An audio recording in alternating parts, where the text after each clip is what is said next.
Hello all, out on a bike ride today. It's pretty overcast, kind of a high overcast, which is very typical of late August, September. It's just fog that comes in from the ocean. But it's still very humid and quite warm during the day. Okay, let's get on to what we were going to talk about this video. And this time it's, you know how we've often talked about frankenfood, which is GMO food that the MTO, we'll just call it MTO Corporation, manufactures. They also manufacture a new thing called GMO flies, mosquitoes, and other bugs that infect our food supply. They're saying that these bugs will kill off all the other bugs by introducing a gene which no longer allows females to be born or makes them sterile or other types of stuff. So we're actually taking the natural bug population and we're destroying it through GMOs. Now, there's been some side effects noticed on these. For one, it makes everything that eats it sterile also. So when these bugs, which they're getting ready to release millions of these bugs in parts of other countries like Africa, especially the mosquitoes, because they want to test it. And of course they would never test this stuff in the US or the UK or the US of Israel. No, they always test this stuff in Africa. We know why that is. This new GMO crop of bugs is just the beginning.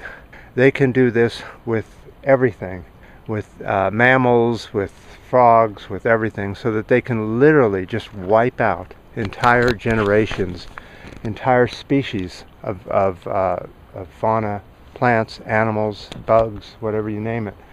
So apparently they've already done most of the trial period. They've been releasing these flies and mosquitoes into greenhouses with certain crops, and after a short time 96% of all the bugs are dead.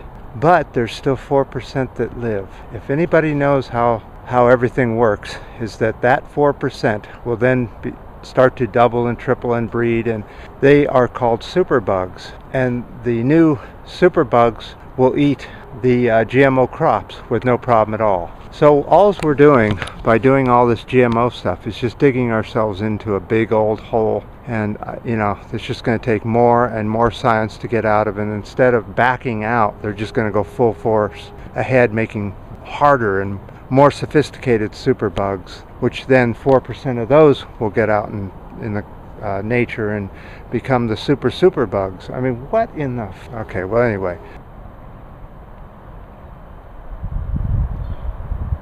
what can we do about this? Well, for one thing, don't support any corporate chain grocery stores.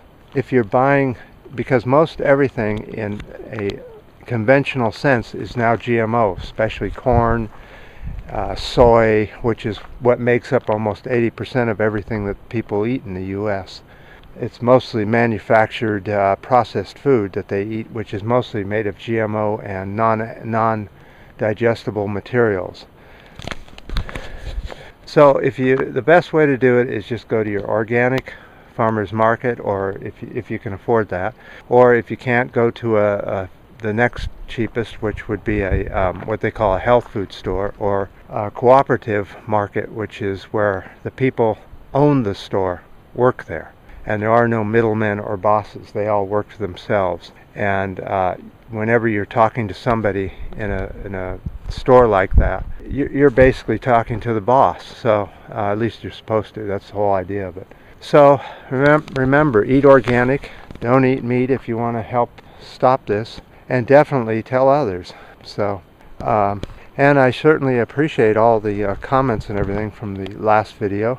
I sure enjoyed putting it up the regular way, the way it used to work, which was smoothly and wasn't all this much hassle as it is now with all these new software updates. And boy, the old corporate grinder is really moving, and it's going to have to take somebody to stop it. And by not purchasing garbage food or eating fast food or any of that kind of stuff, just learn to cook yourself, and Learn to take care of yourself, and you'll never eat GMO anything. It's still possible.